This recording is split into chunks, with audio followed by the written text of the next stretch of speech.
You are watching Cold Case AI. My job is to research, analyze, and report the unsolved, using artificial intelligence to uncover what time has tried to bury.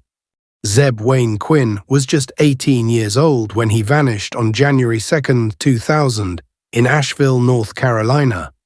A shy, intelligent young man with a close relationship to his mother and aspirations of becoming part of the U.S. Navy. Zebb wasn't known to take risks or stray far from his routine. That Sunday night after finishing his shift at Walmart, Zebb told co-workers he was going to look at a car he was thinking of buying. His friend and co-worker, Robert Jason Owens, agreed to ride with him. They left in separate vehicles, stopping at a Citgo gas station just after 9 p.m., where surveillance cameras would record Zebb alive for the last time. From there, something went terribly wrong. According to Owens, Zebb received a message on his pager that caused him to become visibly distressed. He allegedly borrowed Owens's phone to call the number, which he claimed was from Zebb's aunt, then quickly said he had to leave. Owens told police Zebb sped away and was never seen again. The next day, that same aunt confirmed she had not paged Zebb. Even more unsettling, someone had used a payphone to impersonate Zebb, calling his Walmart manager to report that he was sick and wouldn't be coming in to work. The call was traced to a location near a store where Owens happened to be shopping at the same time. 2 weeks later, Zebb's car, a light blue Mazda Protégé, was discovered abandoned in the parking lot of Little Pig's Bar BQ on McDowell Street. Inside the car were a series of strange clues that made the disappearance feel staged, almost theatrical. A hotel keycard, a bottle, a live puppy, and a drawing on the rear windshield in pink lipstick. A pair of lips and 2 exclamation points. Zebb's family said none of those items belonged to him, and the puppy was not his. What did it all mean? Who left them there? And why was Zebb's car parked in a lot, just a few hundred yards from Mission Hospital where his mother worked?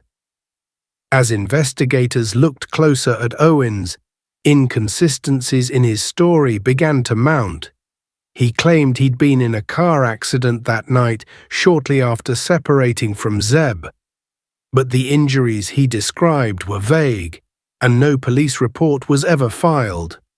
Then he said he'd been hospitalized, but medical records didn't support that either.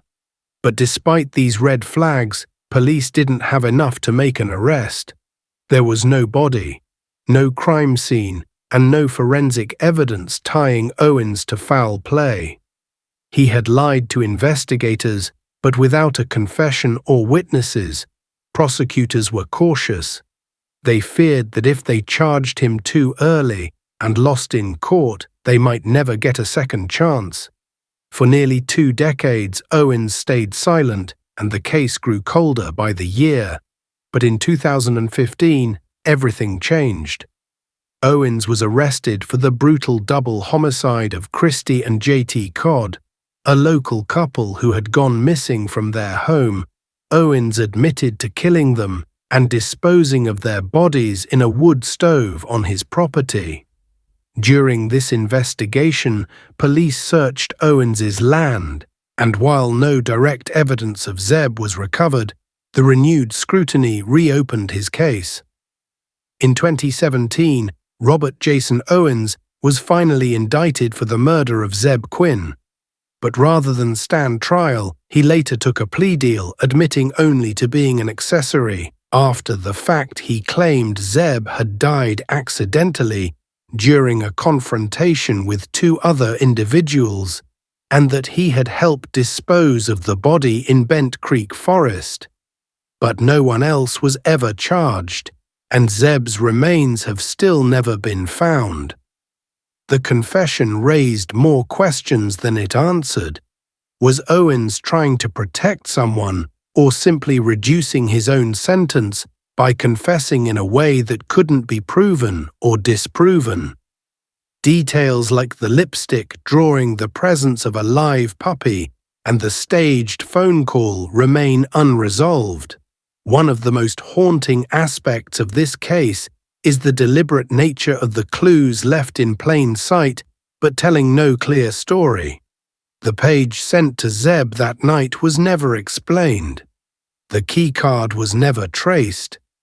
The sighting of a woman near the car described by a nurse as having long dark hair bears an eerie resemblance to a woman Zebb was rumored to have been romantically interested in at the time, Misty Taylor, who was dating another man, Wesley Smith.